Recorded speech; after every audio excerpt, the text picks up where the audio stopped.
Bonjour à tous, avec l'aide de Dieu, nous allons étudier les traités Megillah d'Afret, Amoud Aleph 8a. La Mishnah va nous parler de la différence entre un Moudar Ana et un Moudar Mahal. C'est-à-dire, c'est des mots qu'on ne va pas traduire. Moudar Ana, Moudar c'est un langage de Neder, quelqu'un qui fait un vœu, qui ne va pas avoir de Ana, il ne va pas profiter de son ami. Quand on dit il ne va pas profiter, c'est-à-dire quel que soit le profit, il ne profitera pas de ce qui appartient à son ami. Par contre, le Moudar Mahal, celui qui a fait un vœu, donc ne pas tirer un avantage alimentaire de son ami, donc lui, c'est uniquement ce qui est lié avec les aliments qu'il n'a pas le droit de profiter de son ami, mais d'autres choses, il peut oui profiter. Justement, c'est la Mishnah va nous dire la différence entre celui qui est Moudarana, qui n'a strictement rien le droit de profiter de son ami. Par contre, celui qui est Moudar Mahal, il y a deux choses qu'il peut profiter de son ami. Voyons sur le texte de la Mishnah. La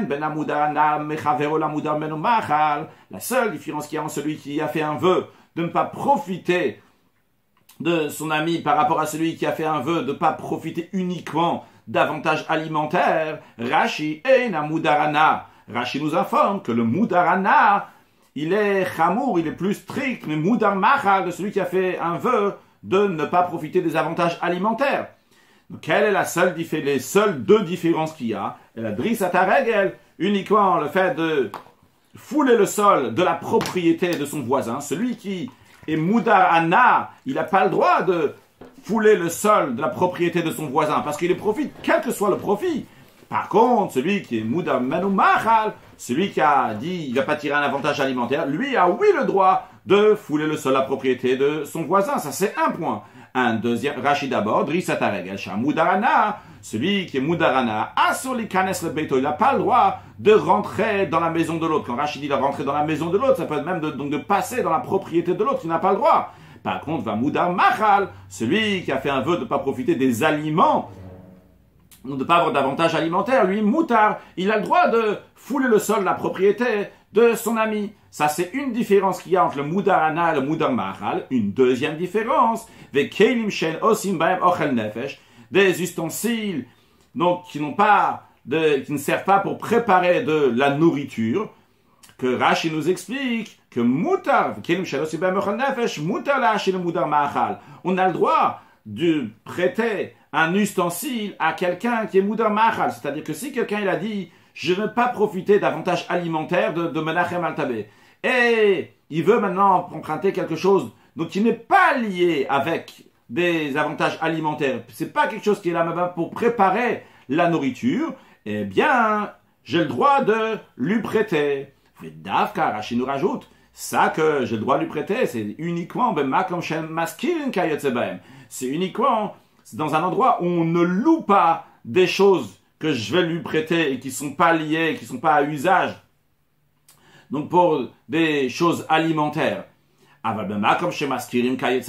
Mais si c'est dans un endroit qu'on met en location cette chose-là que je vais prêter à mon ami, dans ces cas-là, je ne pourrai pas lui prêter. Je vais dire ce qu'on va voir dans Rashi oralement, après on va voir sur le texte. Du moment où on met en location un ustensile, quel que soit, donc par exemple, donc ça peut être par exemple un portable. Un portable, donc on met en location à quelqu'un d'autre. Si dans cette ville-là, ou dans cet endroit, c'est l'habitude de mettre en location un portable, vrai qu'un portable, ça se mange pas. Mais vu que je lui ai prêté le portable, imaginons que le portable, ça coûte 10 € la journée pour le prendre en location. Le fait que je lui ai prêté mon portable, vrai, lui, il a dit uniquement, il va pas profiter des avantages alimentaires de Menachem Altabé. Mais concrètement, quand Menachem Altabé, il va lui prêter, je vais lui prêter maintenant le portable, qu'est-ce qui va se passer? Eh bien, il va gagner 10 € parce qu'il ne va pas payer 10 € pour la journée. Et avec ces 10 € il peut s'acheter à manger. Donc finalement, c'est oui un avantage alimentaire de manière indirecte. Mais tant qu'il gagne de l'argent grâce à moi, eh bien, le fait qu'il a gagné cet argent, il n'a pas besoin de payer pour le portable, il a directement, eh bien, je lui ai donné de l'argent de manière indirecte. Avec cet argent-là, donc il a gagné 10 €, il pourra s'acheter à manger. Donc même le Moudar Mahal, il n'a pas le droit de profiter de quelque chose dans le Kelim Shenosim Nefesh sur le texte. Comme chez dans un endroit où on met oui en location quelque chose donc qui la chose que je veux lui prêter, donc l'exemple, j'ai donné le portable.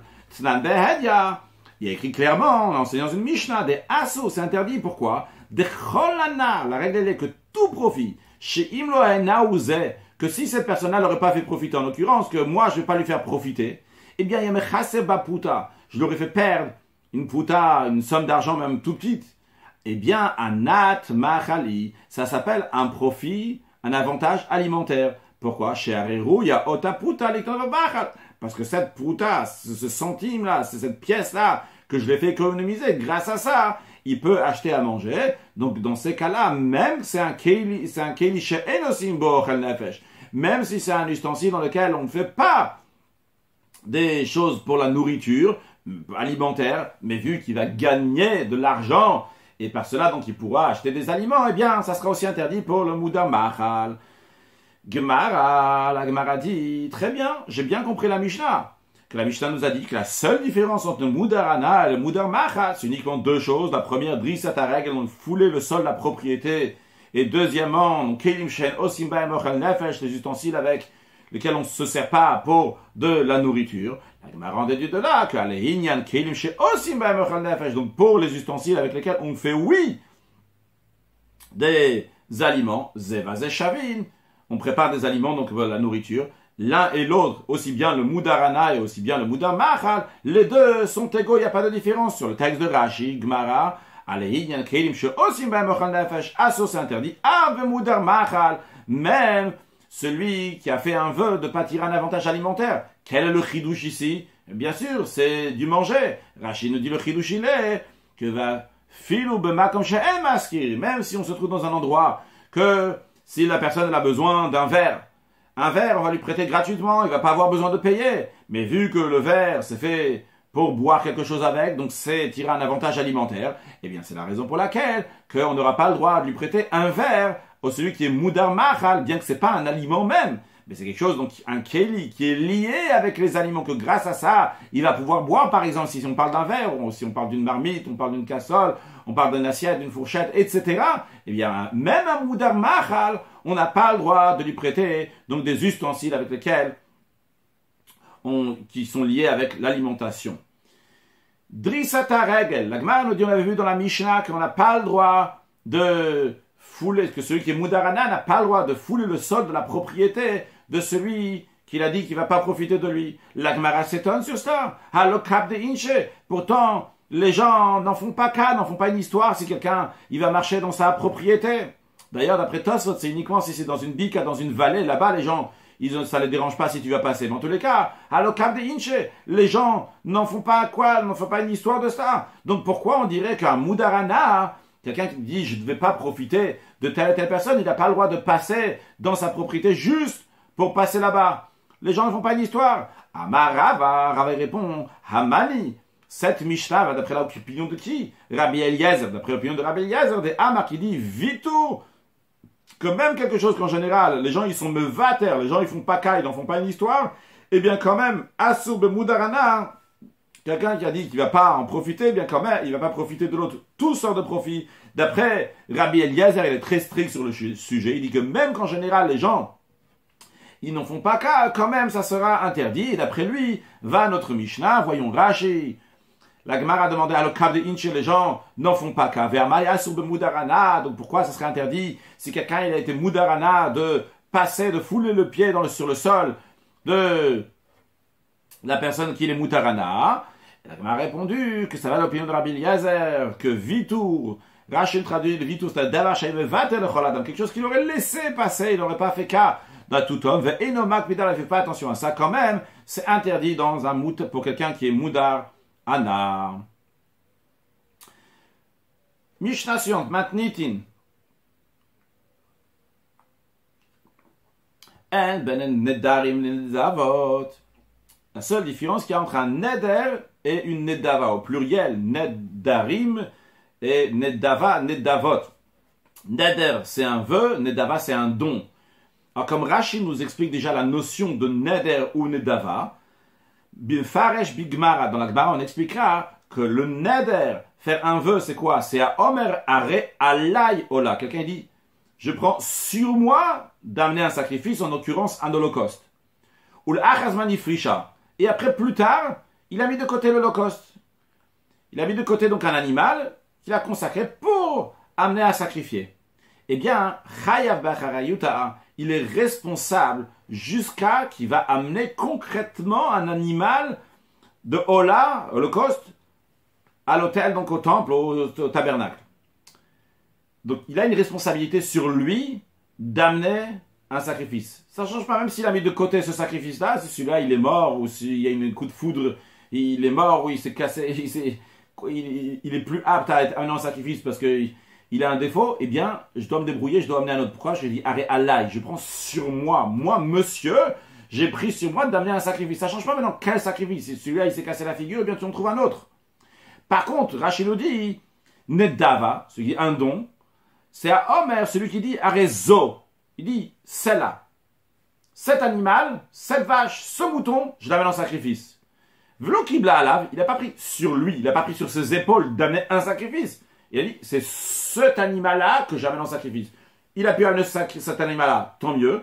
Si cet animal-là n'existe plus, il est mort ou quoi que ce soit, il est plus responsable de ça, c'est pas son affaire. Il n'a pas pris sur lui, il a pris sur l'animal, que cet animal va être amené en sacrifice. On a pris l'exemple d'un hola, d'un animal, ça peut être un oiseau, autre chose, donc en tous les cas, qui est la différence entre le neder et nedava. Quelle est la différence? Voyons dans la Mishnah, ben nedarim et nedavot. Nedarim chaya vachariyut. Nedarim, donc les vœux de sacrifice, la personne, elle doit assumer la responsabilité, elle a pris sur ses épaules, et il doit s'en occuper jusqu'au bout, comme on vient d'expliquer. Par contre, au nedavot, en ce qui concerne donc les dons de sacrifice, et il n'assume pas la responsabilité. Évidemment, il doit tout faire pour que cet animal va arriver, ou ce sacrifice donc va arriver au temple. Mais si quelque chose est arrivé à son vœu, donc à cette chose-là, il n'a pas besoin d'assumer la responsabilité d'en amener un autre. Très bien, la Gemara dit, j'ai bien compris la Mishnah, et j'en déduis de là, qu'il n'y a pas d'autre différence. La seule différence entre le neder et le nedava, donc on ne va pas traduire à chaque fois nader. Donc nader c'est le vœu et nedava c'est quand quelqu'un a fait le don. Donc la seule différence qu'il y a entre les deux, c'est uniquement est-ce que la personne doit en assumer la responsabilité ou pas. Donc j'en déduis qu'en ce qui concerne le balte acher, il y a une interdiction d'attarder le sacrifice que j'ai amené. C'est-à-dire que quand quelqu'un il dit je vais amener un sacrifice au temple, eh bien à la première fête qui va se présenter, que ce soit la fête de Pessah, de Shavuot ou de Sukkot, il doit l'amener, donc c'est un commandement positif de tout de suite l'amener. Il y a l'interdiction de Baal Acher, de ne pas repousser donc le sacrifice plus tard donc un commandement négatif, donc c'est passé 3 fêtes, Baal Acher, il a transgressé ce commandement négatif. Alors la Gemara dit ici, en ce qui concerne donc cette notion de Baal Acher, de ne pas attarder le sacrifice, Zevazé Shavin, l'un et l'autre, que ce soit le Neder ou le Nedava, les deux sont égaux, les deux il faut tout de suite les amener en sacrifice le plus tôt possible. Gemara dit, Tnan Hatam. Il y a un Rashi d'abord. Rashi nous dit, bien qu'a priori quelqu'un pourrait demander un instant, quand la Torah elle parle du neder, du vœu, là la Torah elle dit, Balte Acher, ne la tarde pas à l'amener, amène-le dès la première fête. Par contre, lorsque la Torah elle parle de nedava, d'un don, la Torah ne dit pas la notion de Balte Acher, qu'on n'a pas le droit de la tarder. Rachel dit, vrai que la Torah ne dit pas clairement, mais dans le traité Rosh Hashanah, on le déduit, on l'apprend, de Xereshava dans un raisonnement par analogie. La Gemara nous ramène une Mishnah, qui est une Mishnah dans Kinim, qui dit comme ça, Omer are alay ola, celui qui dit, il m'incombe d'apporter un sacrifice ola. Donc il a pris sur lui d'amener un sacrifice ola. Pardon, j'ai sauté. Ezeu neder. Donc c'est quoi un neder? C'est quoi qui est considéré un vœu de sacrifice? La Mishnah dit, Ola, ceux qui disent, ça m'incombe d'amener un sacrifice, donc holocauste. Ezeu nedava. La Mishnah là-bas demande, c'est quoi quelqu'un qui a fait un don? Elle répond à Omer, Arezo Ola. Ce qui dit que celle-là, celle-ci, elle est Ola, elle est holocauste. La Mishnah là-bas dit, Ma ben darim le nedavot. C'est quoi la différence entre les nedarim, donc les sacrifices qui ont été faits en forme de vœux, et ceux qui ont été faits en forme de dons? La répond, Nedarim, en ce qui concerne les vœux, s'ils mettent ou s'ils meurent, Nignevu, ils ont été volés au Avdou, ils ont été perdus, Chayav Bacharayutan. Donc l'auteur du vœu, il est responsable de leur sécurité, il a pris sur ses épaules de l'amener, donc il doit aller jusqu'au bout, il doit les remplacer. Par contre, Nedavot, en ce qui concerne les dons de sacrifice, s'ils mettent ou Nignevu, Avdou, s'ils meurent, ils sont volés ou perdus, et ne Chayav Bacharayutan. Celui qui a décidé de le donner, donc n'est pas responsable de leur sécurité, il n'a pas besoin de les remplacer. Donc ça, c'est ce qui est enseigné dans le traité Kinim, Mishnah, qui nous fait bien comprendre la différence entre le Neder et la Nedava. La Gemara maintenant demande, elle questionne, Minahan Mile, d'où on apprend ces choses-là, ou dans la Torah on retrouve cette différence-là entre le Neder et le Nedava. La Gemara répond, de Tanuraban, nos sages enseignés, dans une braïta, il y a écrit, la Torah dit, venir tsalo le chaper alav. Donc, quelqu'un qui amène un sacrifice donc de Ola, la Torah dit, ça va être agréé en sa faveur pour lui pardonner. L'expression là-bas, elle dit, venir tsalo le chaper alav. Il n'y a pas juste écrit venir tsalo le chaper, ça sera en faveur pour lui pardonner. Il y a écrit le chaper alav, pour pardonner sur lui, alav. Alors, Rabbi Shimon Omer, Rabbi Shimon, il dit, donc, le verset veut dire comme ça, et she'alav chayav becharitos. Celui qui a dit alav sur lui, donc il a pris sur lui, donc il n'a pas dit à résoudre cet animal, cette chose-là, il a pris sur lui. Dans ces cas-là, il a la responsabilité. She'eno alav, par contre, si ça lui incombe pas, eno chayav becharitos, il n'est pas responsable de sa sécurité. La Gemara demande, maïmashma, où tu vois dans ce Tanuraban, dans cette braïta, où est-ce que tu vois que le mot alav veut dire, donc il prend sur lui. La Gemara répond, d'abord Rashi, et shalav chayav hachida rachle, ainsi Rabbi Shimon interprète le verset l'ikra, venir tzalo nidro, son neder, son vœu sera agréé, l'ekshit kaper baen, uniquement une fois qu'il aura une kapara, il aura un pardon, il aura un pardon avec. Havian nirtza, ça sera agréé, aval mikame kapara, tant qu'il n'a pas eu le pardon, lo nirtza, c'est pas agréé. Ou be'eze korban amarti lechabo. Dans quel sacrifice je dis qu'il doit l'amener uniquement sur là, ce sera agréé. Auto chez alav, celui qui l'a pris sur lui, va nous alav dikra. C'est ça l'explication du mot alav qui est dans le verset. La Gemara, elle demande, toujours dans Rashi, mashma de alav kabbalat acharayut alav, qui dit que le mot alav, donc qu'il a pris la responsabilité alav sur lui. La Gemara répond, Amarav Yitzhak Baravdi, Mirabdi a dit, Kevan de Amar alai, puisqu'il a dit sur moi, c'est comme si qu'il a pris le fardeau, donc responsabilité, sur ses épaules. Il a pris alav sur ses épaules, qui, quoi qu'il arrive, il a pris la sécurité et il en amènera. Et si celui-là, il va mourir, il va être perdu, il va être volé, eh bien, il sera chayav acharayuto, il va assumer la responsabilité, il va le remplacer. Bien. Troisième Mishnah pour aujourd'hui. On va parler du Zav. Le Zav, c'est un homme qui a eu un écoulement, dans le même endroit qu'il y a un écoulement, donc une émission séminale, juste que ce n'est pas une émission séminale, donc c'est un écoulement d'une autre couleur qui vient de ce même endroit, et cette personne-là donc est appelée Zav. Dans la suite, pas tout de suite, mais bien après, on parlera de la Zava, la femme qui a eu un écoulement. La femme qui a eu un écoulement, c'est qu'elle a exactement le même sang qu'elle a dans ses menstruations. Un sang ordinaire, juste que ce n'est pas dans sa période de Nida, c'est dans sa période de Zava. On en discutera de manière plus détaillée dans la suite. Mais en tout cas, c'est juste pour dire qu'il y a cette notion de Zav, donc un homme qui a eu un écoulement, et une Zava, une femme qui a eu un écoulement. Avant de continuer, juste dire quelques notions en ce qui concerne le Zav. La Torah, elle dit que quelqu'un qui a vu un écoulement, alors à chaque fois que j'emploierai le mot « quelqu'un a vu un écoulement », c'est parce que je traduis de ce qui est écrit à Roé, le Zav qui a vu un écoulement. Mais c'est pas important maintenant avoir vu ou pas avoir vu. Le principe, il est quand il a eu un écoulement. Donc, un Zav qui a eu un écoulement, il est impur. Un Zav qui a vu 2 fois un écoulement, on dit 2 fois un écoulement, ça veut dire dans la même journée, ou dans 2 jours consécutifs, il est aussi impur, et encore plus impur que celui qui a vu une seule fois. Celui qui a eu 3 écoulements, que ce soit 3 fois consécutifs dans la même journée, ou bien que c'est en 2 jours, ou bien en 3 jours consécutifs, eh bien, il est impur et il a quelque chose de plus que celui qui a eu seulement 2 écoulements. Quelle est la différence entre le Zav qui a eu un écoulement, celui qui a eu 2 écoulements, celui qui a eu 3 écoulements? celui qui a vu seulement un écoulement, il est impur comme un Baal Keri. Un Baal Keri, c'est quelqu'un qui a eu une émission séminale. Donc, il a le même niveau d'impureté. Quel est ce niveau d'impureté? Ce qu'on appelle un Rishon Letuma. Premier niveau d'impureté. Attention, on va voir dans un instant qu'il y a plus que le premier niveau d'impureté. Mais je traduis donc Rishon Letuma, premier niveau d'impureté. Celui qui a un Rishon Letuma, un premier niveau d'impureté, s'il va contacter d'autres êtres humains ou bien des ustensiles, il ne va pas les rendre impurs. Par contre, s'il va contacter des aliments et des boissons, des liquides, il va les rendre impurs. Donc, je répète, le Zav, celui qui a vu seulement un écoulement, il rend impur à niveau de Rishon Letuma, donc il rend impur les ustensiles. Lui, les Rishon Letuma, premier niveau d'impureté, donc il rend impur les Ochlin, Mashkin, les aliments et les liquides.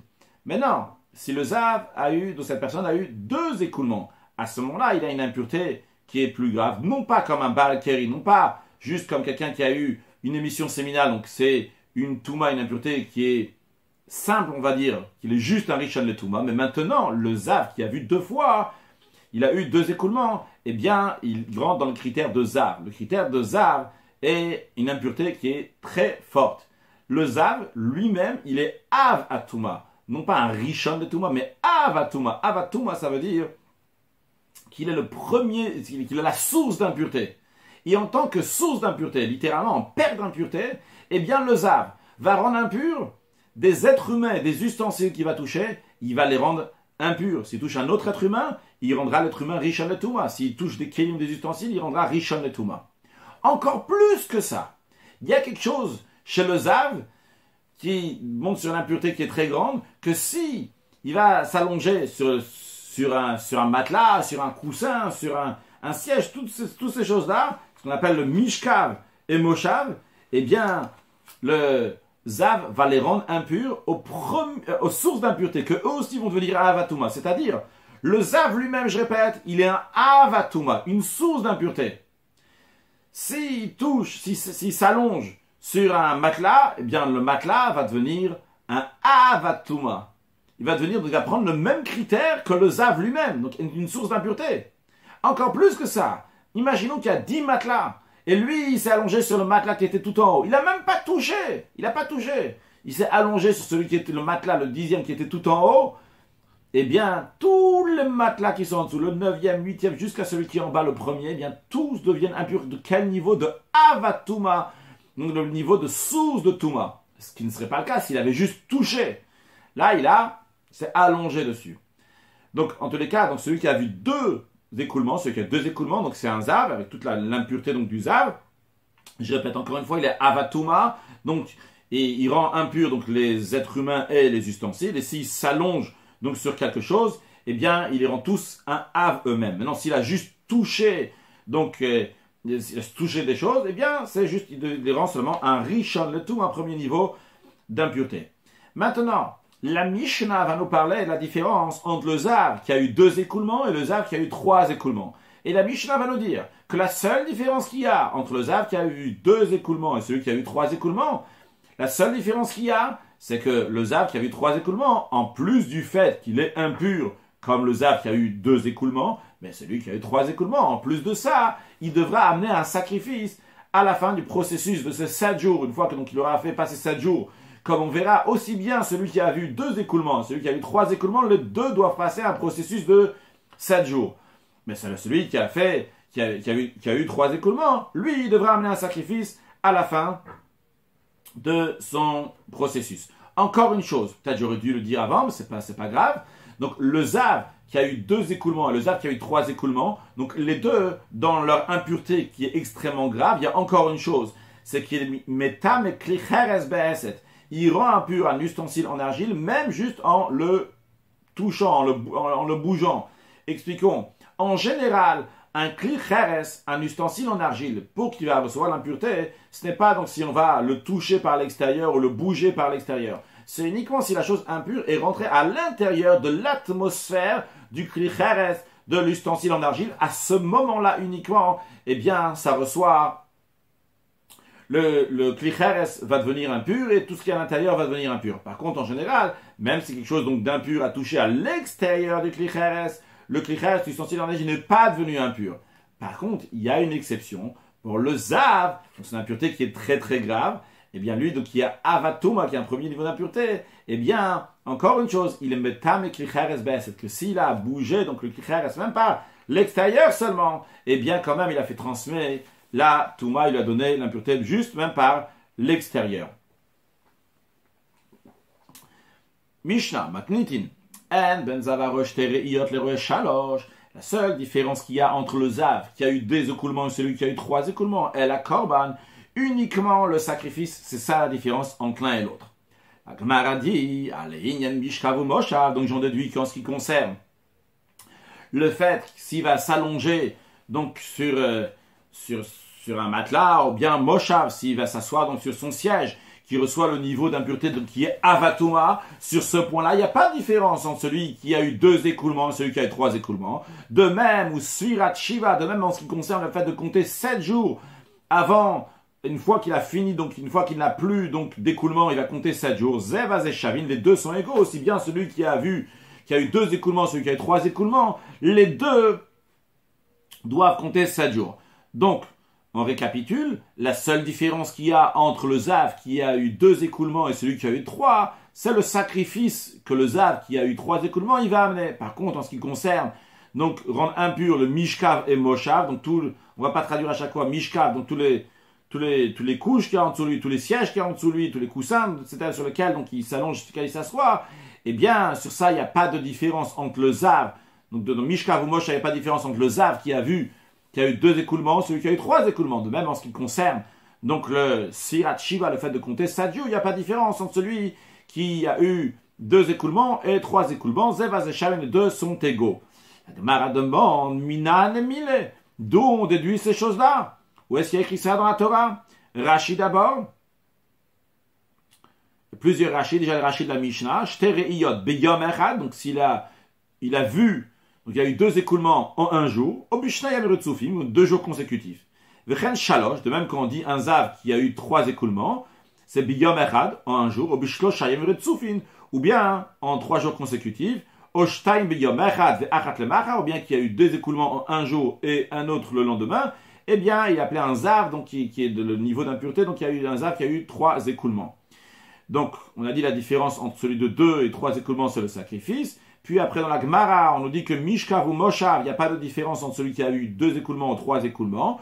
Rashi nous explique que Shachav ou Yashav Gabe Asara Begadim, s'il s'est allongé, ou bien il s'est assis sur 10 vêtements, Zéal l'un sur l'autre, Kulon Avatatuma, tous, ils ont le niveau d'impureté comme le Zav lui-même, donc il y a un Avatuma, donc une source d'impureté. Va filolonagabaem, même s'il n'a pas touché à tous ses vêtements, juste allongé dessus.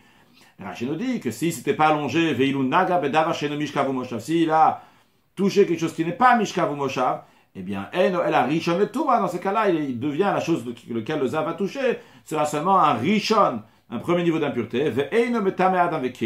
En touchant, il ne va pas rendre impur le Adam Vekelim et la Ochlinu Mashkin, uniquement les Ochlinu Mashkin, les aliments et les boissons. Donc, Rashi nous dit que le Zav, quand il touche à un être humain, il ne les rend pas impurs. De même, les ustensiles ne rendent pas impurs. Il me semble que tout à l'heure, j'ai dit que le Zav, il va rendre impur un Rishon, le Touma, un être humain et un ustensile. Donc, c'est faux. Il ne va pas rendre impur à Adam Vekelim. Il rend impur uniquement Ochlin ou Mashkin. Désolé si j'ai dit ça tout à l'heure. Rachel dit clairement que le Zav, il met Tameh uniquement, il rend Rishon, les Touma, il ne rend pas rien du tout à Adam Vekelim, des ustensiles et des êtres humains. Il rend impur uniquement Ochlin ou Mashkin. Désolé. En ce qui concerne le Sfirat Shiva, Mishiyiv Sok, une fois qu'il va s'arrêter, une fois qu'il s'arrête, donc une fois qu'il a fini, une fois qu'il n'a plus d'écoulement, Tsarech Limnot Zayin Ekim, il doit compter 7 jours, donc propres, donc ce qui n'a pas d'écoulement pendant ces 7 jours-là, Kodem Sheyid Bol, avant qu'il se trempe au Mikveh, Veimra, Zov Ve'echamem, Rashi nous informe, ça nous aidera aussi pour la suite, que si il a eu un écoulement dans un de ces 7 jours-là, eh bien, Sata Kolam Noum, il a cassé littéralement, ça fait tomber tous les jours qu'il a compté. C'est-à-dire que si le Zav, il a compté 1 jour, 2 jours, 3 jours, 4 jours, 5 jours, 6 jours, et hop, le 6e jour, il a à nouveau un écoulement. Eh bien, on ne dit pas, il a vu juste une fois, il a eu un écoulement. On dit, il a cassé tout ce qu'il y avait, il doit attendre le lendemain, et le lendemain, il va recommencer à compter 1 jour, 2 jours jusqu'au 7e jour. Bien, et on était toujours dans Rashi, la Gemara a demandé, Mina Hanemile, d'où on sait ces choses-là, c'était avec Shavin le Touma, que ils sont égaux, aussi bien le Zav qui a vu 2 écoulements, et le Zav qui a vu 3 écoulements, ils sont égaux pour la Touma, pour l'impureté, et Ve'en Shavin le Korban, pour le sacrifice, ils ne sont pas les mêmes que pour le sacrifice, on dit, il y a celui qui a vu 2 écoulements, il n'amène pas de sacrifice, celui qui a vu 3 fois, il amène un sacrifice, d'où on sait ça? Gemara répond, Tanu Rabbanan, nos sages ont enseigné dans une braïta, un enseignement de Rav Simai. Rav Simai dit la chose suivante, Rabbi Simai dit, Mana katuv shtaim ou kraotame. Le verset a compté 2 écoulements, et suite à ça, il dit que la personne, elle est tamée, elle est impure. Où est ce verset? Rashi, Mana katuv shtaim. Le verset a compté 2 fois, a mentionné 2 fois l'expression de Zav. Voici le verset. Ve'ish ki yezav mipsaro. Un homme qui aura un écoulement de sa chair. Zovo tameu. À cause de son écoulement, il est tamé, il est impur. Qu'est-ce qu'on voit dans ce verset? Le verset mentionne 2 fois l'expression de zav. Ve'ish ki yezav mipsaro zovo. Donc zav et zovo. Et à la suite de ça, il a dit tamé qu'il est impur. Donc, Rashi nous dit areshte zivot menuyot kan. On dit 2 fois l'expression de ziva ou kraotame. Suite à ça, on dit qu'il est impur. Puis, toujours dans la braïta, Rabbi Simai nous dit shalosh ou kraotame. Après la Torah dit dans un autre verset 3 fois l'expression de zav et à nouveau l'appelle tamé. Mais après 3 fois l'expression de zav, quel est ce verset? Rashi shalosh ou kraotame. Dictive est écrit vezot tie tumato bezovo.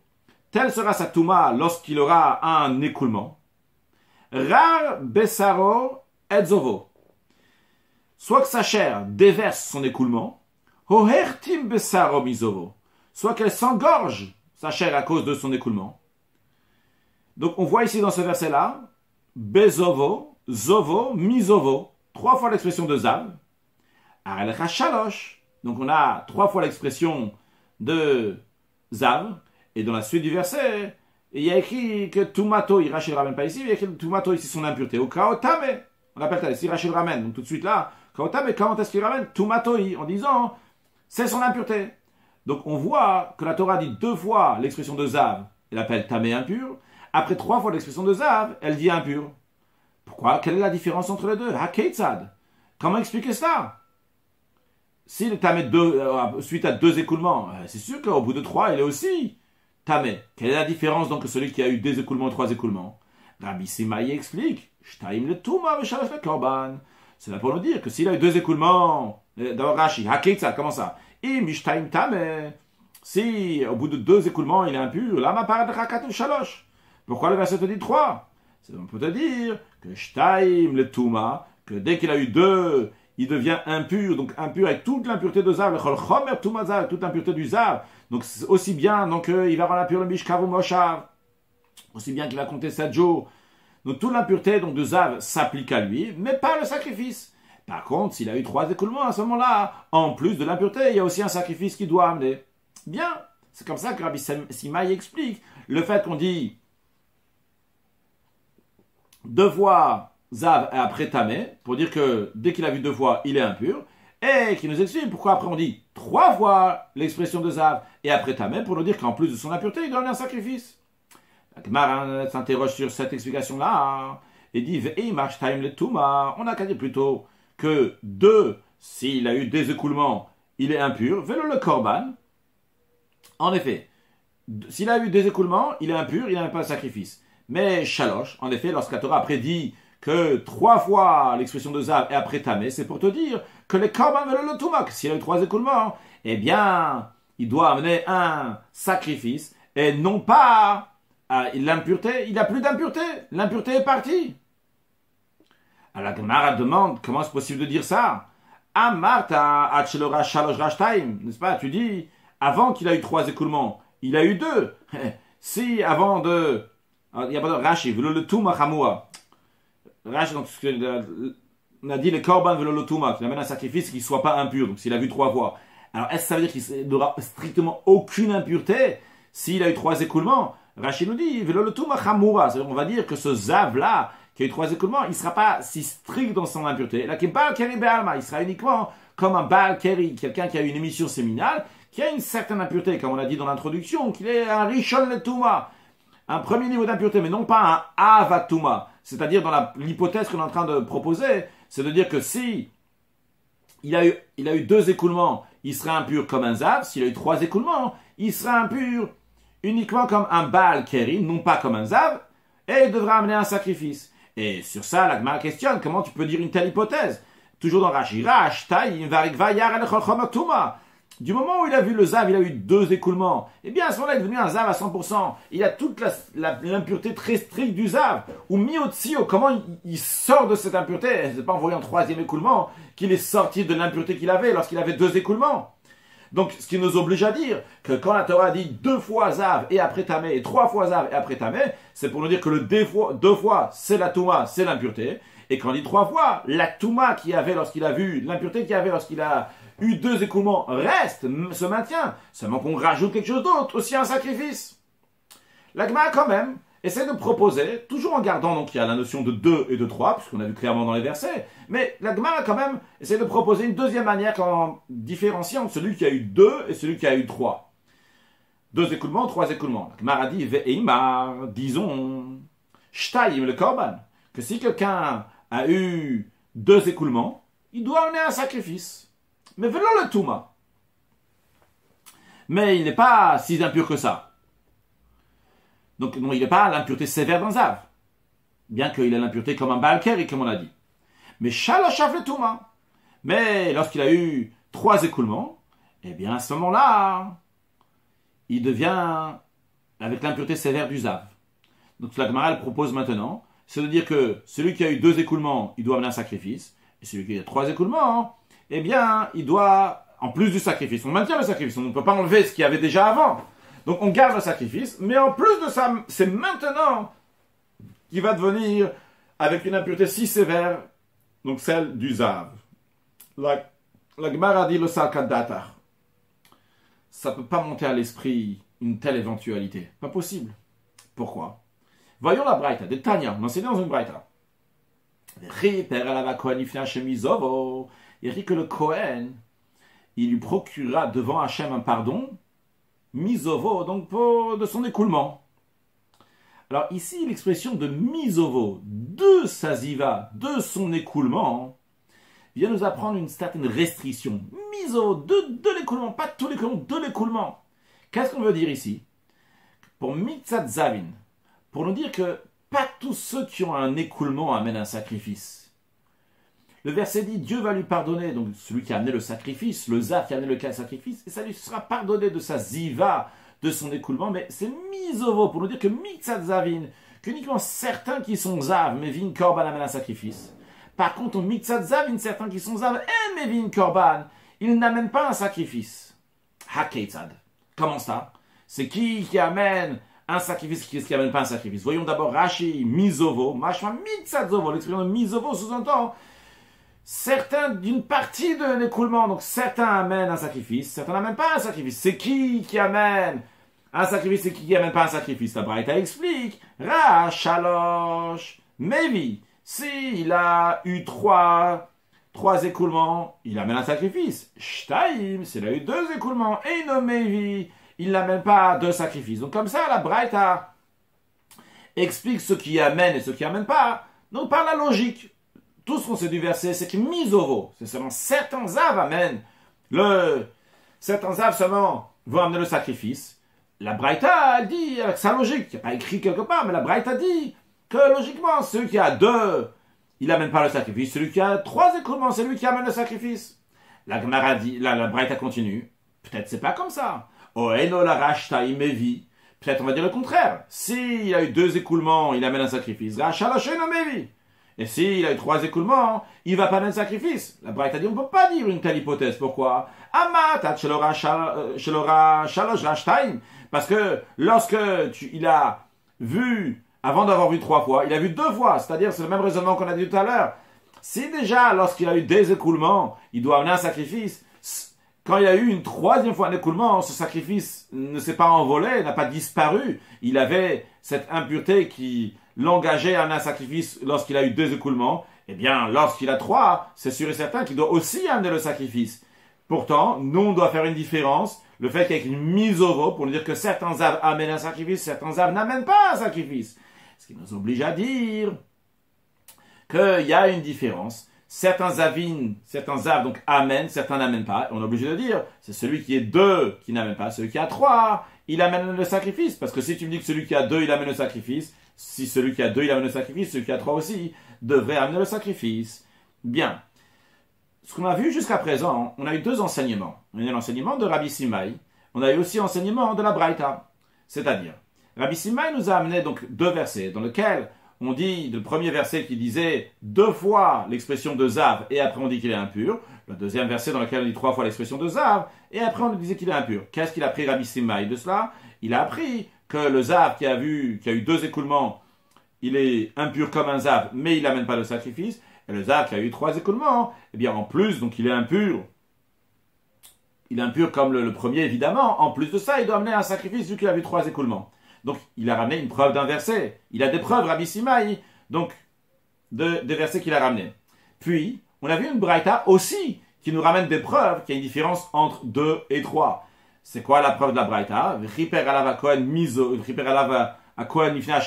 le Kohen va lui pardonner misovo, que certains âmes seulement amènent un sacrifice. Donc, il se trouve maintenant que nous avons 2 sources pour apprendre que le Zav, qui a eu 3 écoulements, amène un sacrifice. On a aussi bien l'enseignement de Rabbi Simai, donc des versets, donc 2 fois tamé, 3 fois tamé, et on a aussi bien l'enseignement de la Braïta, qui dit misovo, pour dire que certains âmes amènent un sacrifice.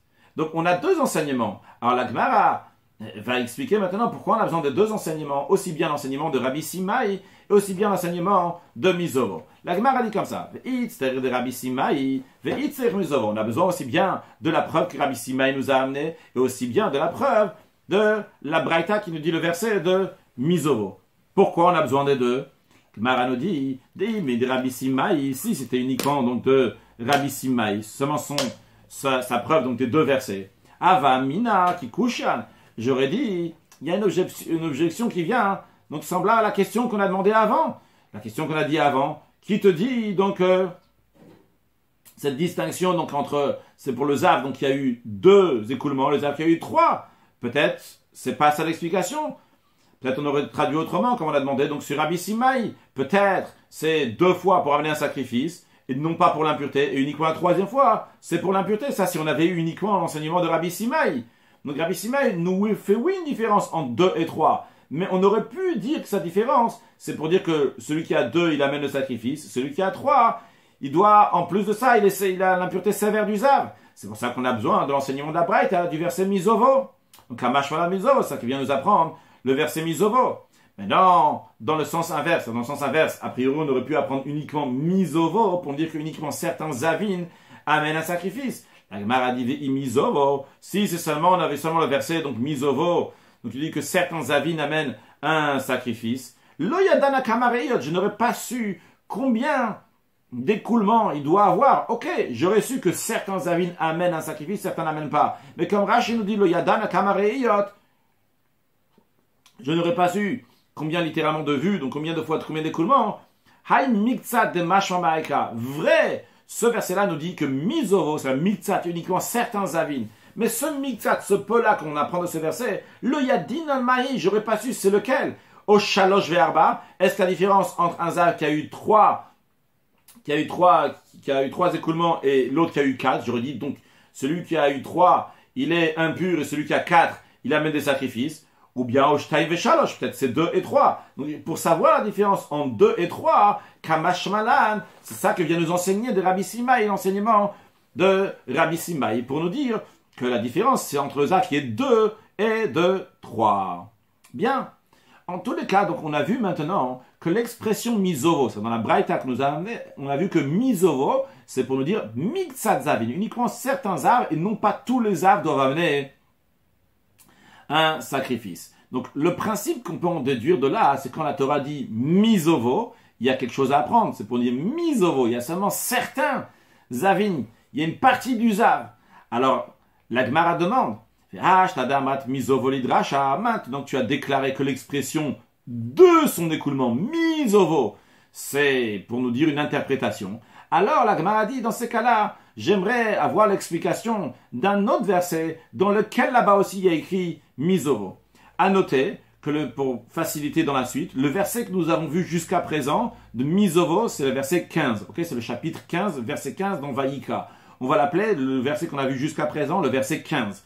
La Gemara, dans ce verset 15, donc il y a écrit misovo. Misovo. Donc ça, c'est le verset 15.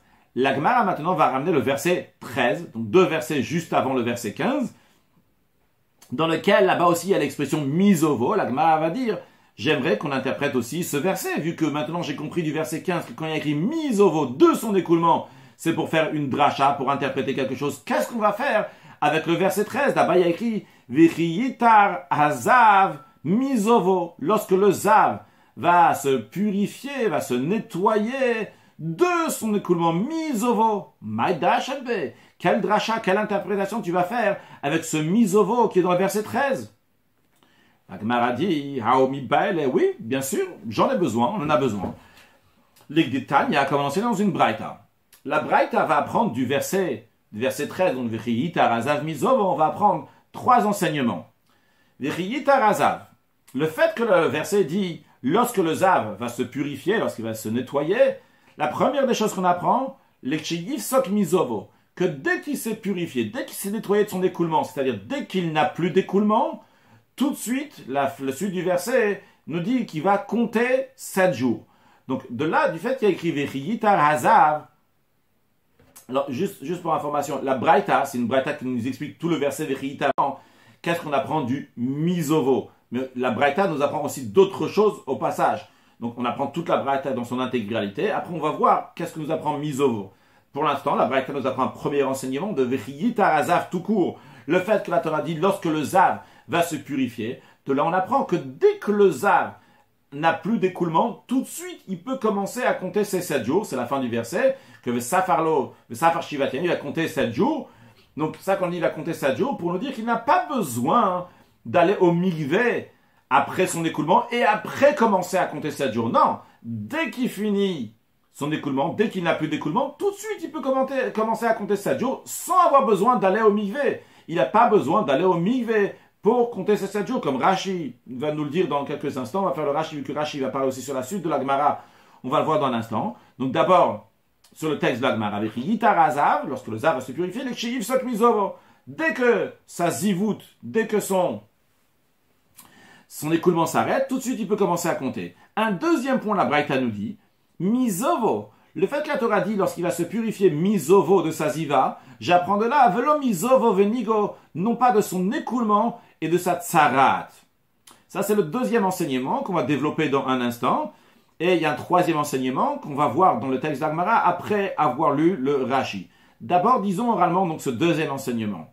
Quand on dit mizovo, lorsque le zav va se purifier de son écoulement. Qu'est-ce qu'on vient souligner ici en disant mizovo? On vient nous dire ici que uniquement le fait qu'il n'est plus zav, eh bien il peut déjà compter. Qu'est-ce que c'est le fait qu'il est plus zav, il peut compter 7 jours? C'est évident, on vient de le voir dans le début du verset. Eh bien, on parle d'un cas bien précis ici. Imaginons un zav, il a la totale. En plus qu'il est zav, qu'il est écoulement, il est aussi un metzora, il est aussi lépreux. Quand on traduit metzora par lépreux, on sait tous que ce sont aussi des taches qui sont blanches, donc c'est pas lèpre qu'on dit aujourd'hui, mais en tout cas, donc on va traduire par metzora ou par tsara, donc appelé. Donc il est metzora, il est lépreux. Non, le lépreux aussi, il a une impureté aussi qui est assez lourde. Mais non, cette impureté que le metzora il a, quand est-ce que le metzora va pouvoir s'en débarrasser? Uniquement une fois qu'il ne sera plus metzora, une fois qu'il ne sera plus lépreux. Maintenant, imaginons donc cette personne-là est aussi bien zav et metzora. Il a l'écoulement et en plus de ça, il est lépreux. Est-ce qu'il doit attendre de ne plus être lépreux pour pouvoir compter ces 7 jours? Ou bien, on dit non, la lèpre c'est une autre affaire. On regarde juste son écoulement. Le fait qu'il n'a plus d'écoulement, maintenant il peut commencer à compter ces 7 jours, bien qu'il est encore lépreux. Justement, c'est ce que le verset vient nous apprendre. Que du moment où il n'a plus son écoulement, même s'il est encore lépreux, il peut commencer à compter ces 7 jours. Voyons Rashi pour plus de détails. Donc, le Rashi, l'Ekshiyusot Mizovo, lorsqu'il va s'arrêter de son écoulement, donc Rashi, dans la première ligne, il nous dit le premier enseignement de la Braïta, donc de quel on apprend de Vichiyitar Azav, Mizovo, lorsque le Zav va se purifier. On a dit, dès qu'il va s'arrêter de son écoulement, Rashi nous dit le premier enseignement de la Braïta, que il n'a pas besoin de se tremper au migvé avant de commencer ses 7 jours, le Zav. Non, elle a méchayé, dès qu'il s'arrête, il arrête donc d'avoir d'écoulement, tout de suite, il peut commencer à compter ses 7 jours. Bien, ça c'est le premier point de la Braïta. En ce qui concerne le deuxième point de la Braïta, dans Rashi, ainsi est la version dans Torah Kohanim, c'est un midrash donc qui interprète le livre de Vaïkra. Qu'est-ce qu'il y a écrit là-bas dans Torah Kohanim? Mizovo, velo mizovo ou minigo. Donc de son écoulement, et non pas de son écoulement et de sa lèpre. C'est-à-dire, Rashi nous explique, que s'il il avait été zav, et en plus de ça, il est aussi lépreux, ou pas, mizovo, et il n'a plus d'écoulement maintenant, velonitera peada minigo, il n'a pas encore guéri de sa lèpre. Vesafar, et il a compté les 7 jours. En omrimlo, on ne lui dit pas, en sfirazone kiyot, c'est les jours que tu as comptés ne sont pas propres, ne sont pas des jours de propreté de ton écoulement. Paracheyitar, tu peux pas faire le compte jusqu'à que tu vas te purifier. On ne le dit pas, tu peux pas faire ton compte de zav, donc 7 jours de propreté, de nettoyage sans écoulement pendant 7 jours. On ne lui dit pas, tu peux pas faire ces 7 jours-là tant que tu n'es pas encore pur de ta lèpre. Af minigo, une fois que ta lèpre elle est passée seulement, tu pourras faire tes 7 jours. On ne dit pas ça. Elle a seulement quoi? Monev olech miyad. Tout de suite, il commence à compter dès qu'il a fini son écoulement. Et ça lui comptera pour le compte qu'il doit faire en tant qu'un zav. Une fois qu'il a fini son écoulement, il doit compter 7 jours. Lorsqu'il va guérir de sa lèpre, dans ces cas-là, il bol miyad tvila rishona shel metzora. Il va tout de suite se tremper dans le mikvé pour la première fois que le metzora doit se tremper au mikvé. C'est-à-dire, expliquons un peu plus. Le metzora, une fois qu'il a plus sa lèpre, il va se tremper au mikvé une fois. Après, il va attendre encore 7 jours. Après, il va se tremper au mikvé encore une deuxième fois. Il y a plus de détails sur le metzora. S'il faut, on le dira dans la suite. Et de toute façon, dans le prochain cours, on apprendra encore plein de choses sur le metzora, sur le lépreux. Maintenant, ici, ce qui nous intéresse, c'est le fait que le zav, au bout de ces 7 jours, il a besoin de se purifier. Le metzora, une fois qu'il a plus la lèpre, avant de compter ces 7 jours, il va se tremper aussi au mikvé. Le metzora aussi, dans son processus, il doit compter 7 jours. Mais le metzora, il va se tremper au mikvé, et après il va compter 7 jours, après il va se retremper au mikvé. Le zav, lui, une fois qu'il a fini son écoulement, il n'a pas besoin de se tremper au mikvé. Le zav, donc, va compter 7 jours, et après il va aller au mikvé. Maintenant, donc, je répète ce que Rashi nous a dit. Le zav, dès qu'il a plus son écoulement, il commence à compter 7 jours. Une fois que le zav a fini ses 7 jours, eh bien, il attend qu'il a plus de lèpre. Dès qu'il a plus de lèpre, il se trempe au mikvé. Cette une fois qu'il se trempe au mikvé va lui compter aussi bien pour le fait de se tremper au mikvé suite à son écoulement, et de même se tremper au mikvé pour le début du processus des 7 jours du metzora du lépreux. Comme nous allons voir dans un instant dans Rashi, par cela, il va alléger son impureté. Il a encore l'impureté du metzora du lépreux, mais il va enlever l'impureté qu'il avait en tant que zav. Sur le texte de Rashi, dès qu'il va se tremper, une fois qu'il aura plus donc la lèpre, et il aura donc fini déjà de compter 7 jours pour son écoulement, eh bien ça lui comptera, ça lui comptera donc aussi bien pour son nega, pour sa plaie, et aussi bien donc pour sa ziva pour son écoulement. Ça plaît donc de lèpre aussi bien pour son écoulement. Venitar, il est devenu pur. Il n'est pas devenu pur à 100%, il est encore lépreux, mais il est devenu pur pour miletam et mishkav ou moshav, pour ne pas rendre impur donc les choses sur lesquelles il s'allonge, sur lesquelles il s'assoit, ou le tam et klicheres beheset kedinzav, et de même, comme on a dit dans l'introduction, pour ne plus rendre impur donc un klicheres, un ustensile en argile, en le touchant donc sur le côté en général. Donc jusqu'à présent il avait ça. Maintenant donc il a plus cette impureté. Falgav. Bien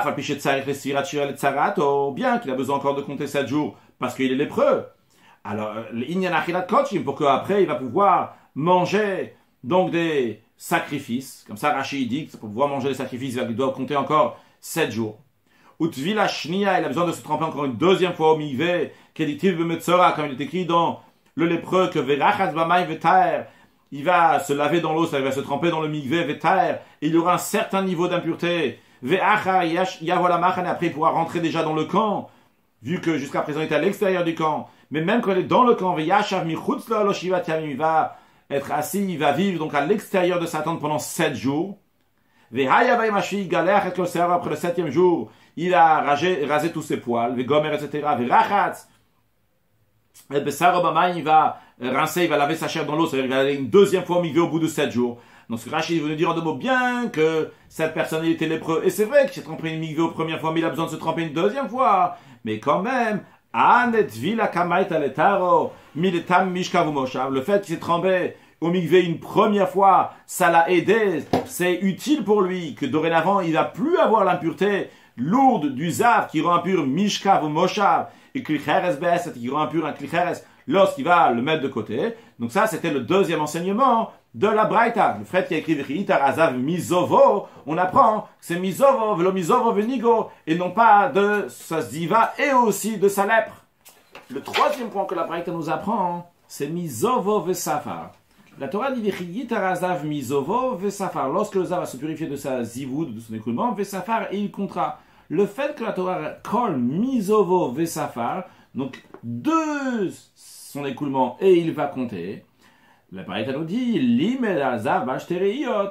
Cela vient nous en prendre qu'un zav qui a eu 2 écoulements chez Taoun Sirat Shiva, qu'il doit compter aussi 7 jours. Donc qu'est-ce qu'on apprend de mizovo? En effet, le mizovo veut dire que quelqu'un qui est un peu zav, qui a eu un peu d'écoulement, c'est-à-dire qu'il y a seulement 2 écoulements, que lui aussi doit compter 7 jours et après se tremper au mikvé. C'est-à-dire qu'on aurait pu penser que uniquement le zav qui a vu 3 écoulements, lui, doit compter 7 jours. Et justement, le fait qu'il y a écrit mizovo veut nous dire que même s'il a vu un peu d'écoulement, lui aussi doit compter 7 jours. Sur le texte de Rashi, mizovo vesafar, le hachi samar sfira etzel zovo, c'est la raison pour laquelle que la Torah a juste apposé le fait de compter avec le mot zovo, et la mettre a pourtant enseigné chez Av Bishu Mitzadzav, que même si c'est un peu d'écoulement, seulement 2 jours, 2 écoulements, Taoun Sira, il doit compter Lim et Azav Bashteriyot.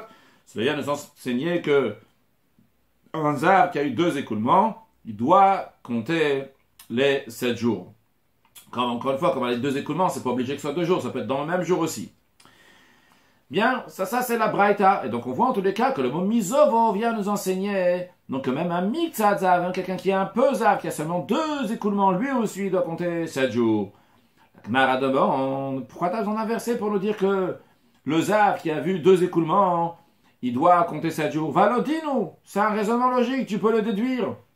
Et metam mishkav moshav, si ce zav là qui a eu 2 écoulements, il rend impur mishkav moshav, donc tous les endroits sur lesquels il va se coucher, tous les endroits dans lesquels il va s'allonger, tous les endroits dans lesquels il va s'asseoir. Donc si metam mishkav moshav, lo yetaun sirat shiva, n'est-ce pas?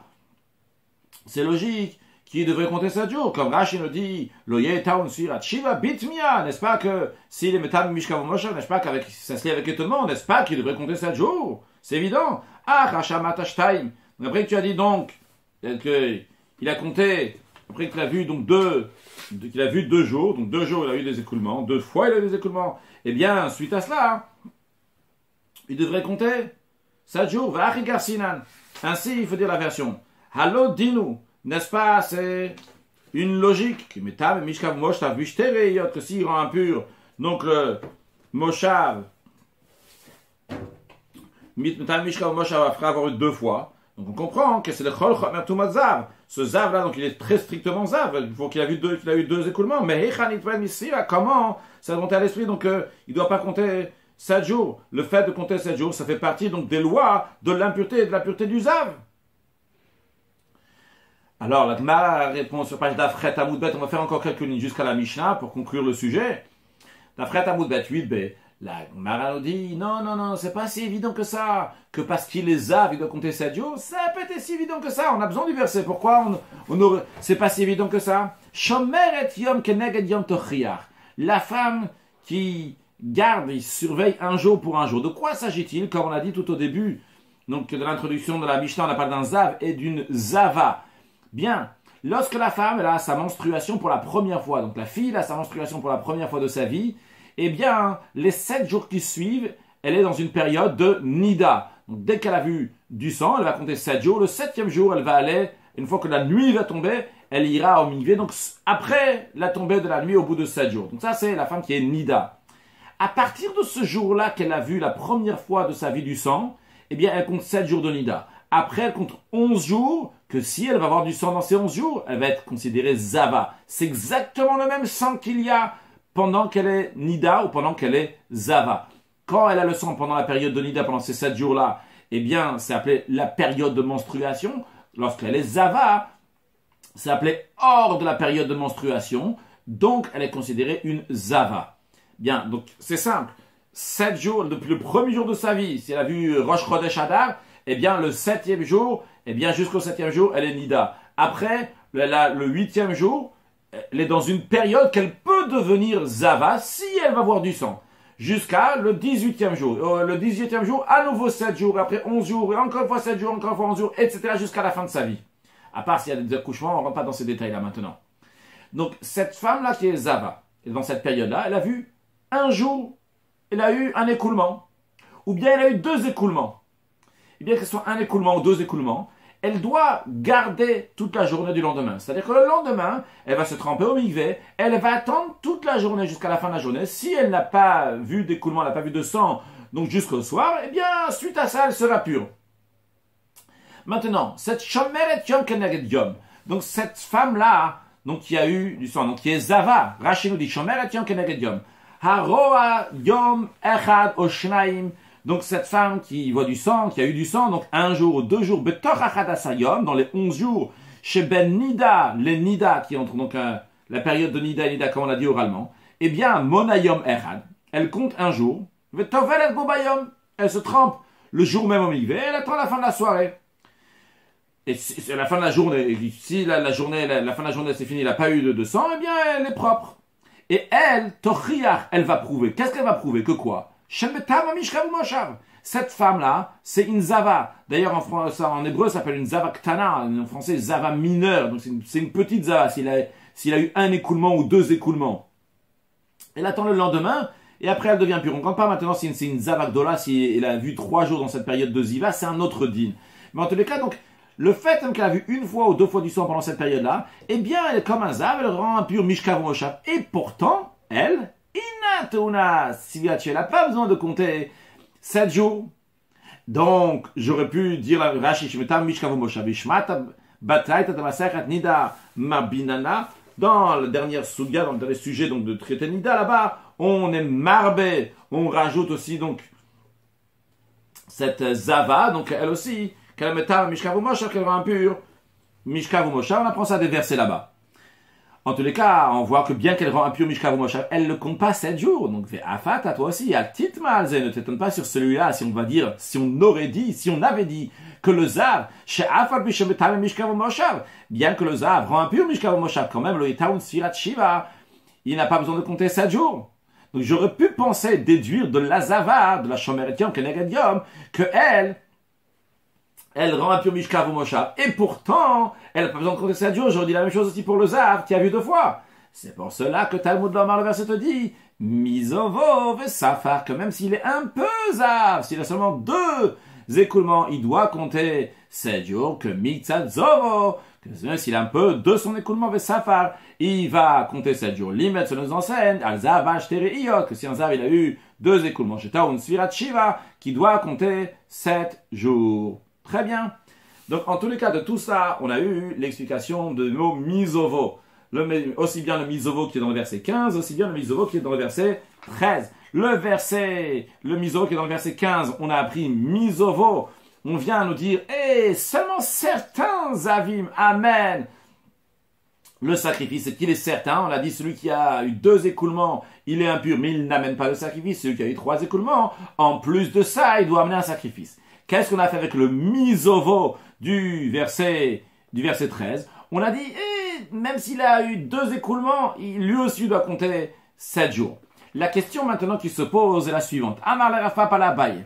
Rav Papa, il a dit à Abaye, j'aimerais avoir l'explication. Maïshnahai misovo. Quelle est la différence avec l'expression de misovo, donc qui est du 2e verset, donc du verset numéro 13. Donc du verset 13, de merabebe zavash teriot. Qu'est-ce qu'on a fait avec le misovo de son écoulement? On a dit, même s'il a seulement 2 écoulements, lui aussi doit compter 7 jours. Donc qu'est-ce qu'on a fait avec le misovo? On a rajouté quelque chose. On a été marbé quelque chose. Au maïshna misovo, Rafa dit quelle est la différence? Abaye lui demande, il dit quelle est la différence avec l'autre misovo? Le zovo du verset 15, de memae bezav shtabal riyot. L'autre misovo, on a dit quoi? Misovo, seulement certains avim doivent amener un sacrifice. Pourquoi une fois tu dis le misovo vient m'inclure un zav qui a eu 2 écoulements que lui aussi doit compter 7 jours, et l'autre misovo vient m'exclure un zav qui doit pas amener de sacrifice? Rashi, il explique la question. Ma'eshnai misovo. Quelle est la différence avec ce misovo qui est dit après, avec les mauvais safarlo qui va compter pour lui, donc du verset 13, drachat le tu fais la dracha quoi? Le mitzadzor, pour me dire que même s'il est un peu zav, ou la hashmoïna pour m'enseigner que de mitzadzav, même s'il est un peu zav, teunin sirat shiva, même s'il a eu seulement 2 écoulements, il doit compter 7 jours. Ou ben, yana shamin mine, donc de ça, de ce sujet, de ce misovo, on apprend, zav balashteriyot, il suffit qu'un zav, qui a eu 2 écoulements, il doit compter 7 jours. Ou maïshna hay misovo, et quelle est la différence avec l'autre fois qu'il a écrit misovo, de l'élective, le gabe korban qui est écrit à propos du sacrifice, de l'odachat le mitzadzov, que tu n'interprètes pas là-bas un peu de ziva, même s'il a eu seulement 2 écoulements, il doit amener un sacrifice, il a tout yezava chadri, il y a des korban, et pour me dire que lui aussi, qui a eu 2 écoulements, il doit aussi amener un sacrifice. Non, qu'est-ce que tu as dit là-bas? Quand tu as dit misovo, dans le verset 15, tu as dit la mitzad zavim d'Achat, tu as dit que uniquement certains zavim doivent amener le sacrifice, ou mukmatle, tu as fait tenir ce verset-là, ça, bah, shalosh riyot, ce verset, donc il dit de sacrifice, tu dis uniquement s'il a eu 3 écoulements, ou memaet minebach teriyot, et tu exclus celui qui a eu seulement 2 écoulements. Donc pourquoi, une fois tu me dis, je rajoute, donc celui qui a 2 écoulements pour compter 7 jours, et pourquoi une fois tu me dis, je rajoute celui qui a eu 2 écoulements, j'exclus celui qui a 2 écoulements, que lui il n'a même pas de sacrifice? Ça, c'est la question que Rav Papa a demandé à Abaye. La Gemara, elle répond, Marley, donc la Gemara répond, Abaye lui a répondu. Marley, Abaye lui a répondu à Rav Papa, il a dit, Isal kadatar. Si ça te monte à l'esprit, que ce verset-là, limut eudeata, que ce verset vient exclure celui qui a eu 2 écoulements de 7 jours. Donc le misovo, il est là pourquoi? Pour me dire que celui qui a 2 écoulements, misovo, et lui il est un peu zav, on vient de l'exclure, c'est uniquement pour les grands avim, celui qui a 3 jours, que lui il doit avoir le compte de 7 jours. Alors dans ces cas-là, tu sais quoi? La Torah aurait pu faire plus simplement. Elle n'a pas besoin de ramener un verset pour m'exclure que celui qui a 2 écoulements, il ne doit pas compter 7 jours. Tout simplement, l'ishtok raminé. Le verset avec à se taire sans rien dire. Et dans ce cas, Rashi nous explique, l'ishtok raminé, dans ces cas-là, comment ça serait monté à l'esprit de dire que le zav qui a 2 écoulements, il doit compter. La Torah ne nous a pas dit encore que le zav, il doit compter 7 jours. Que la Torah ne dise rien, à la place de dire et m'exclure le zav qui a eu 2 écoulements. Que la Torah ne dise rien, qu'elle dise uniquement pour le zav qui a 3 écoulements, que lui, il doit compter. Mais pourquoi on a besoin d'exclure celui qui a de dire rien? Et c'est sûr que celui qui a 2, il va pas compter.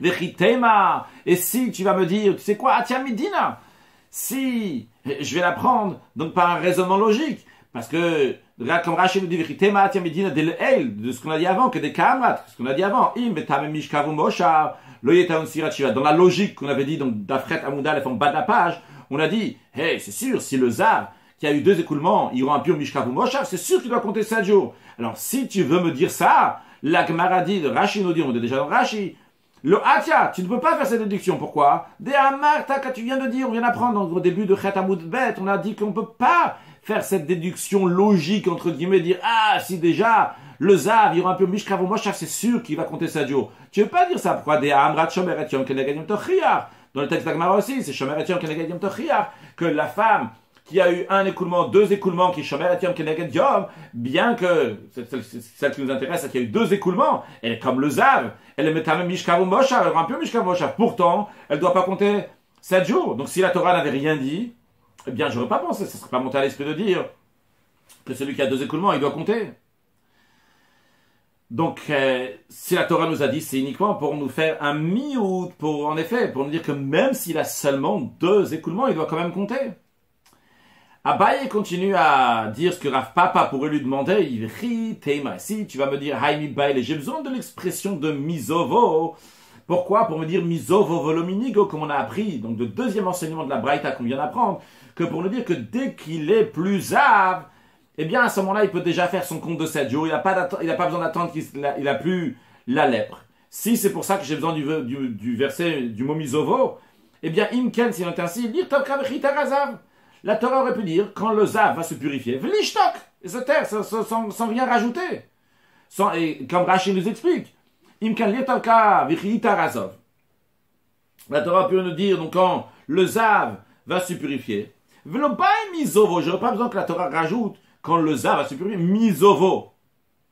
Ou midiktiv, v'chiyita razav. Et le fait que la Torah a rajouté v'chiyita razav, lorsque le zav va se purifier, v'loktiv, v'chiyita stama, elle n'a pas dit juste l'expression quand il va se purifier. Havdashinanbe. Si la Torah avait écrit juste v'chiyita, sans dire plus, eh bien, j'aurais dit quoi? V'chiyita minazav, j'aurais dit quand il va se purifier, minazav.